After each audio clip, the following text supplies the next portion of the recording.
நம்முடைய பிதாவாகிய தேவனுடைய அன்பும், ஆண்டவராகிய இயேசு கிறிஸ்துவின் கிருபையும், சமாதானமும் உங்கள் அனைவரோடும் கூட என்றென்றைக்கும் இருப்பதாக. தலைப்பு: நான் உன்னை விட்டு விலகுவதும் இல்லை, உன்னை கைவிடுவதும் இல்லை. யாத்திராகமம் 20ஆம் அதிகாரம். இச்சியாதிருப்பாயாக என்ற கட்டளையை குறித்து தியானித்து வருகிறோம். இந்த செய்தியில் அதன் தொடர்ச்சியை பார்க்கலாம். ஆதியாகமம் 3ஆம் அதிகாரத்தில் 6ஆம் வசனத்தில் நாம் தியானிக்கும் போது அங்கு ஒரு வார்த்தை கொடுக்கப்பட்டிருக்கிறது. இது எந்த சூழ்நிலையில் இருக்கிறது என்றால், ஆதாமும் ஏவாளும் ஏதேன் தோட்டத்தில் இருக்கிறார்கள். அப்பொழுது பாம்பிற்குள் பொல்லாத சாத்தான் புகுந்து கொண்டு பாம்பின் ரூபம் எடுத்து அவன் பேசுகிறான். பாம்பாக வந்து பேசுகிறான், பாம்புக்குள் நுழைந்து கொண்டு. ஆனால் இவர்கள் பாம்பு என்று நினைத்து பழகுகிறார்கள். ஆனால் அந்த பாம்பிற்குள் இருப்பது சாத்தான். அந்த பாம்பு வந்து பேசுகிறது என்னவென்று, இந்த பழத்தை சாப்பிடு, அது எவ்வளவு அழகாக இருக்கிறது, அப்படி இப்படி என்று சொல்லி தூண்டி விடுகிறது. இதை கேட்ட ஏவாள் அம்மா அந்த பழத்தை பார்க்கிறார்கள். அப்பொழுது அந்த பழத்தை குறித்து ஒன்று சொல்லுகிறார். அந்த பழம் புசிப்புக்கு ஏற்றதும் இச்சிக்கப்படத்தக்கதுமாய் இருக்கிறது என்று சொல்லுகிறார் ஏவாள் அம்மா. அதாவது அது கண்களால் பார்க்கும் போதே மிக அழகாக இருக்கிறது, பறித்து சாப்பிட்டு விட வேண்டும் என்று இச்சிக்கப்படத்தக்கதாய் இருக்கிறதா. இப்பொழுது பாருங்கள், ஏவாள் அம்மாவின் இருதயத்தில் இச்சை இருக்கிறது. அந்த இச்சையின் விளைவுதான் இந்த உலகத்தில் ஒவ்வொரு மனிதரும் இன்று வரை அந்த வலியை நாம் அனுபவித்துக் கொண்டிருக்கிறோம். அன்று ஏவாள் அம்மா இச்சிக்காமல் இருந்திருந்தால், சுய கட்டுப்பாட்டோடு இருந்திருந்தால், எனக்கு எவ்வளவோ ஆண்டவர் பழங்களை கொடுத்திருக்கிறார், நான் பசியோடு இல்லை, நான் சந்தோஷமாக திருப்தியாக சாப்பிட்டு கொண்டுதான் இருக்கிறேன், இந்த பழத்தை அவர் சாப்பிடக்கூடாது என்று சொல்லி இருக்கிறார், எனக்கு அது வேண்டாம், அவர் கொடுத்தால், கர்த்தர் கொடுத்தால் நான் சாப்பிட்டுக் கொள்கிறேன், இல்லை என்றால் வேண்டாம், எனக்கு இருப்பதே போதும் என்று அவர்கள் நினைத்திருந்தால் இந்த உலகம் எப்படி இருந்திருக்கும்.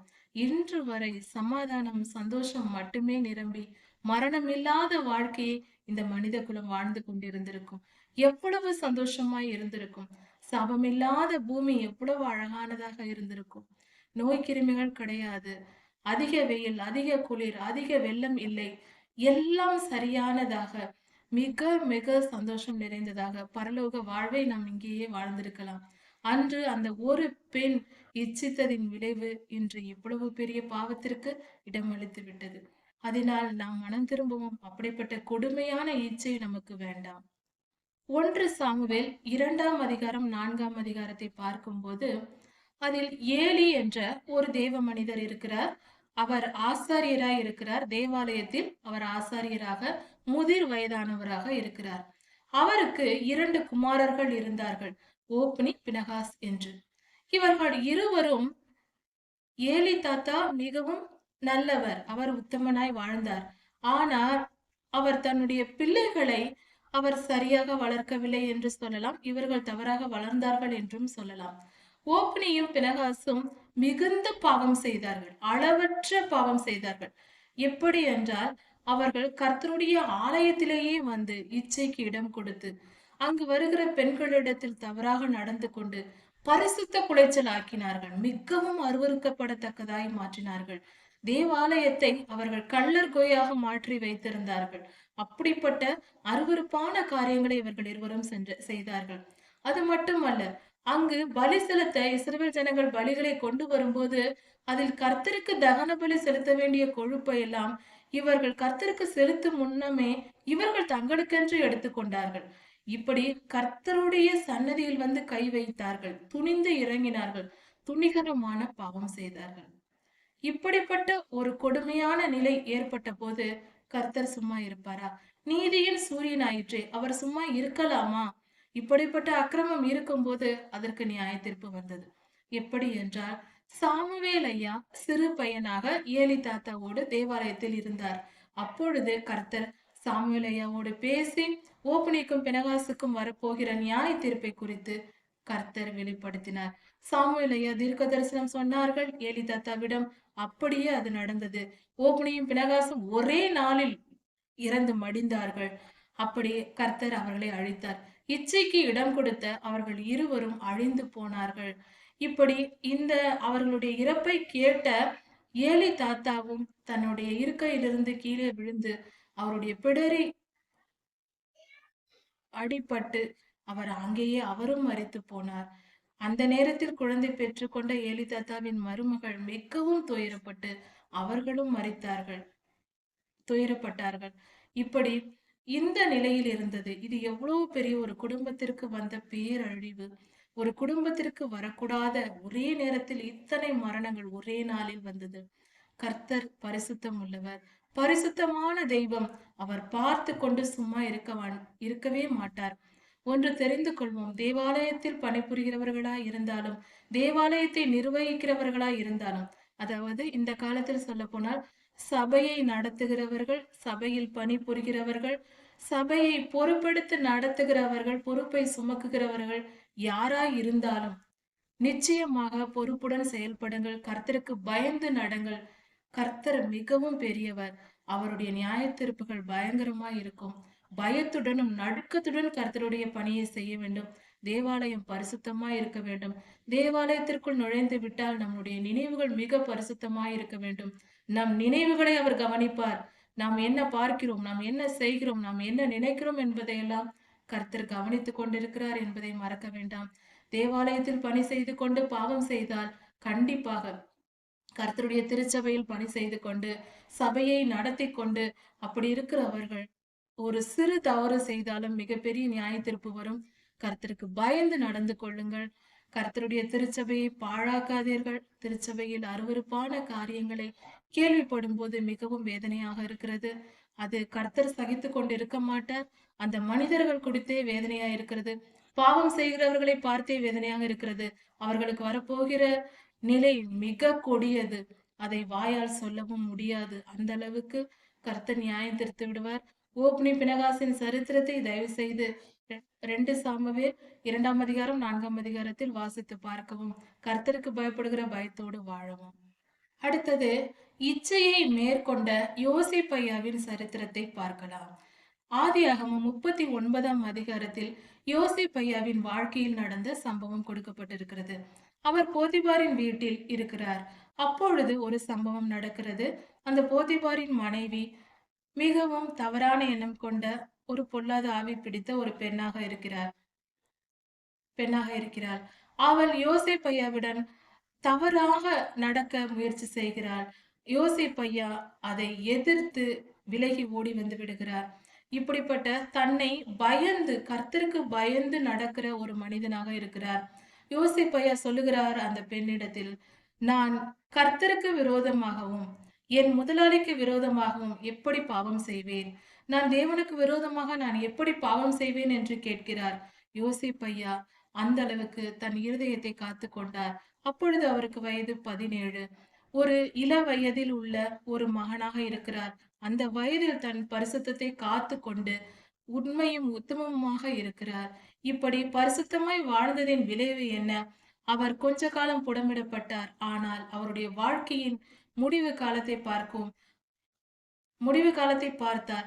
இஸ்ரவேலின் குடும்பத்தையே எல்லாரையுமே, அந்த குடும்பங்கள் இஸ்ரவேலரின் சந்ததி எல்லாரையுமே கர்த்தர் ஆசீர்வதிக்கும்படியாக யோசேப்பையாவின் மூலமாக அந்த குடும்பத்தையே ஆசீர்வதித்தார். எத்தனை குடும்பங்கள், 60-70 பேர் அவர்கள் எகிப்திற்கு வந்தார்கள். அவர்கள் சந்ததி பெருகிற்று. அந்த இஸ்ரவேலின் சந்ததியை காப்பாற்றும் பொறுப்பை யோசேப்பையா கொடுத்தார். எகிப்து தேசத்தின் மிகப்பெரிய அதிகாரியாக மாறினார். இப்படி கர்த்தருடைய ஆசீர்வாதத்தை அவர் பெற்றுக்கொண்டார். இப்படிப்பட்ட ஒரு நல்ல வாழ்க்கை அவருக்கு கிடைத்தது. அவர் உயர்ந்த ஸ்தானத்தில் வைக்கப்பட்டார். அவருடைய தாயையும் தகப்பனையும் அவருடைய அண்ணன்களையும் 10 அண்ணன்களையும் அவர்கள் குடும்பங்களையும் அவர்களுடைய எல்லா பொருட்களையும் காப்பாற்றக்கூடிய பொறுப்பை கர்த்தர் யோசேப்பையாவுக்கு கொடுத்தார். சிறிய மகனாக பிறந்தும் பெரிய பதவியில் வைத்து அழகு பார்த்தார். கர்த்தர் ரொம்ப நல்லவர். அவர் பரிசுத்தமாய் வாழ்கிறவர்களை உயர்த்தாமல் விட மாட்டார். பரிசுத்த வாழ்க்கைக்கு நிச்சயம் பலனுண்டு. எப்படி அக்கிரமத்திற்கு பலனுண்டோ அதுபோல பரிசுத்த வாழ்க்கைக்கும் நீதியுள்ள வாழ்க்கைக்கும் நிச்சயம் பலனுண்டு. அதன் பலனை இவ்வுலக வாழ்க்கையிலும் நாம் பார்க்கலாம். நித்திய ஜீவனிலும் நாம் போய் சேரலாம். இது இவ்வுலக வாழ்க்கையில் கிடைக்காது என்று இல்லை. இவ்வுலக வாழ்க்கையிலும் அதன் ஆசீர்வாதத்தை நம்மால் அனுபவிக்க முடியும். நித்திய ஜீவனையும் நாம் சென்று அடைய முடியும். நீதியின் மார்க்கத்தை பின்பற்றுகிறவர்களே உண்மையான புத்திசாலிகள், ஞானவான்கள். ஏனென்றால் அவர்கள் இவ்வுலக வாழ்க்கையிலும் நன்மையை பெற்று நித்திய ஜீவனையும் சுதந்தரித்துக் கொண்டு தங்கள் ஆத்துமாக்களை காப்பாற்றிக் கொண்டு நித்தியத்தை அடைகிறார்கள். பாவிகளோ இச்சைக்கு இடம் கொடுத்து இவ்வுலக வாழ்க்கையிலும் எந்த இன்பத்தையும் அடையாமல் அற்ப சந்தோஷத்திற்கு ஆசைப்பட்டு பெரிய இன்பங்களை இழந்துவிட்டு துன்பத்திற்கும் துயரத்திற்கும் வழிகளுக்கும் வேதனைகளுக்கும் நோய்களுக்கும் இடம் கொடுத்து நித்திய ஜீவனையும் அடையாமல் எரிகிற நரகாக்கினைக்கு செல்லுகிறார்கள். எரிகிற அக்கினியும் கந்தகமும் எரிகிற கடலில் பங்கடைகிறார்கள். பாவத்தின் வாழ்க்கை புத்திசாலித்தனமானது அல்ல, அது முட்டாள்தனமானது. பாவம் செய்கிறவர்கள் அறியாமை என்னும் இருளில் செய்கிறார்கள். அவர்கள் ஞானிகள் அல்ல. ஞானம் உள்ளவர்கள் பரிசுத்தத்தை நாடுவார்கள். ஞானம் உள்ளவர்கள் நீதிமான்கள். நீதியின் பாதையில் நடப்பவர்களே ஞானவான்கள் என்று வேதம் சொல்லுகிறது. இதை நாம் கவனமாக புரிந்து கொண்டு நம் வாழ்க்கையை பரிசுத்த பாதையில் செலுத்த வேண்டும். இச்சைக்கு இடம் கொடுக்க கூடாது. பிரசங்கியின் புஸ்தகத்தை படித்து பார்ப்போம். இவ்வுலகத்தின் இச்சைகள் எல்லாம் போய்விடும். சாலமோன் எழுதின இந்த பிரசங்கி புத்தகம் உலகத்தில் உள்ள எல்லா மாயைகளையும் வெளிப்படுத்துகிறது. இந்த உலகத்தில் நாம் பார்க்கும்போது சிறிய விஷயங்கள் கூட பெரிதாக இச்சிக்கப்படத்தக்கதாய் தோன்றும். ஏவாளம்மா இச்சித்தது போல நாம் ஒரு இடத்தில் நின்று கொண்டு வயல்வெளியை பார்த்தால் தூரத்தில் இருக்கிற பச்சை மிகவும் அழகாக இருக்கும்.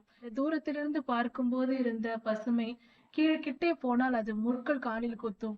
பல விதமான கஷ்டங்கள் இருக்கும். அது போலதான் இவ்வுலக இன்பங்கள். அது மாயையானது, நிரந்தரமற்றது, உண்மையான சந்தோஷம் இல்லாதது, துளி துளி அளவு கொடுக்கும். நிரந்தரமான முழுமையான சந்தோஷம், சமாதானம் என்பது கர்த்தருடைய சித்தத்தின்படி நடந்து பரிசுத்த வாழ்க்கையை பெறுவதில் தான் இருக்கிறது. இந்த 10 கட்டளைகளையும் கர்த்தர் நமக்கு கொடுத்திருக்கிறார். இது எதற்காக என்றால், இந்த 10 கட்டளைகளையும் எதை நாம் மீறினாலும் அதற்குரிய பொல்லாத ஆவிகள் வந்து நம்மை ஆட்கொண்டு விடும். இச்சைக்கு இடம் கொடுத்தால் இச்சையை தூண்டுகிற பெருமையின் ஆவி வந்து ஆளுகை செய்து அது மற்ற பல ஆவிகளையும் கொண்டு வந்து இழுத்து விட்டு செய்து நரகாக்கினைக்கு தள்ளிவிடும். எந்த ஒரு ஆவிக்கு இடம் கொடுத்தாலும் ஒரு பாவத்தை செய்தாலும் மற்றதையெல்லாம் இழுத்து கொண்டு வந்து விடும். இந்த 10 கட்டளைகளை மீறுகிற யாராய் இருந்தாலும் அவர்களுக்குள் பொல்லாத ஆவிகள் நுழைந்திருக்கும். அதாவது தன் இஷ்டப்படி எந்த மனிதனும் வாழ முடியாது. ஒன்று பரிசுத்த ஆவியானவரால் வழிநடத்தப்பட வேண்டும், இல்லை என்றால் பொல்லாத ஆவிகளால் வழிநடத்தப்பட வேண்டும். ஒரு மனிதனுடைய மனநிலையில் பரிசுத்த ஆவியானவர் இல்லை என்றால், ஆண்டவராகிய இயேசு கிறிஸ்துவை ஏற்றுக்கொள்ளவில்லை என்றால், பரிசுத்தமாய் வாழவில்லை, பரிசுத்த ஆவியானவரை ஏற்றுக்கொள்ளவில்லை என்றால் கண்டிப்பாக பொல்லாத ஆவிகளின் வழிநடத்துதலில் தான், பாவத்தில் தான் அந்த மனிதன் வாழ்ந்திருக்க கொண்டிருக்க முடியும். ஏதாவது ஒரு இச்சை இருக்கும், ஏதாவது ஒரு பாவம் இருக்கும், அது நிமித்தம் பாடுகள் இருந்து கொண்டிருக்கும், சமாதானம் இருக்காது. நம்முடைய மனம் என்பது, அதாவது காற்றின் குணத்தை சொல்வார்கள். காற்று காலி இடத்தை நிரப்பும் என்று. பூமியில் எந்த இடத்தில் காலியாக இருந்தாலும் காற்று அந்த இடத்தை போய் நிரப்பிவிடும். அது போல மனித மனமும் காலியாக இருக்க முடியாது. ஒன்று பரிசுத்த ஆவியானவர் அந்த இடத்தில் இருக்க வேண்டும், இல்லை என்றால் பொல்லாத ஆவிகள் அந்த இடத்தில் ஆளுகை செய்து கொண்டிருக்க வேண்டும். இரண்டில் ஒன்று கண்டிப்பாக இருக்க வேண்டும். அப்படிதான் மனிதர்கள் எல்லோருமே வாழ்ந்து கொண்டிருக்கிறோம். நமக்குள் இருப்பவர் பரிசுத்த ஆவியானவரா அல்லது பொல்லாத ஆவிகளா? பொல்லாத ஆவிகள் ஒன்றோ இரண்டோ 100 1000 எத்தனை வேண்டுமானாலும் ஒரு மனிதனுக்குள் இருக்கும். ஒரு சிலர் அமைதியாக இருப்பார்கள், நேர்மையாய் நடப்பார்கள், ஆனால் ஏதோ ஒரு வித பாவம் இருக்கும். 1 2 ஆவிகள் இருப்பவர்கள் இருப்பார்கள். சிலர் 100கணக்கான ஆவிகள் பிடித்திருப்பார்கள், சிலர் 1000கணக்கான ஆவிகள் பிடித்திருப்பார்கள். லேகியோன் பிசாசை குறித்து புதிய ஏற்பாட்டில் நமக்கு சொல்லப்பட்டிருக்கிறது போல, லேகியோன் பிசாசை குறித்து கர்த்தர் சொல்லியிருப்பது போல, பல ஆவிகள் பிடித்தவர்கள் வெளியில் தெரியும். அவர்களுக்குள் இருக்கிற பொல்லாத ஆவிகளின் கிரியைகள் பயங்கரமாய் இருப்பதினால் வெளியில் தெரியும். 1 2 என்று சில ஆவிகள், சிறிதளவான ஆவிகள் இருப்பவர்கள் வெளியே தெரியாது, நல்லவர்கள் போலவே தோன்றும். ஆனால் அவர்கள் இருதயத்திலும் அவர்களுடைய செயல்களிலும் அது வெளிப்படும். அதனால் நம் இருதயத்தை நாம் காத்துக்கொள்வோம், கர்த்தருக்கு பிரியமாய் நடப்போம். இந்த 10 கட்டளைகளையும் மனதார ஏற்றுக்கொண்டு கர்த்தருடைய மலை உபதேசமான மத்தேயு 5 6 7 3 அதிகாரங்களையும் வாசித்து, இரண்டையும் ஒன்றாக வாசித்து அதன்படி நாம் இருதயத்தை சுத்திகரித்து கொண்டு பரிசுத்தமாய் வாழ்ந்து பரலோக ராஜ்யத்தை சேருவோம். பரலோக ராஜ்யம் மட்டுமே நமது குறிக்கோளாய் இருக்கட்டும். கர்த்தர் நமக்கு வாழ்நாளை கொடுத்திருப்பதே பரிசுத்தமாய் வாழ்வதற்கு தான். கர்த்தர் நல்லவர், அவர் கிருபை என்றும் உள்ளது. கர்த்தருடைய ஆவியானவர் நமக்கு உதவி செய்வார். கர்த்தர் உங்களை ஆசீர்வதிப்பாராக. மாறனாதா.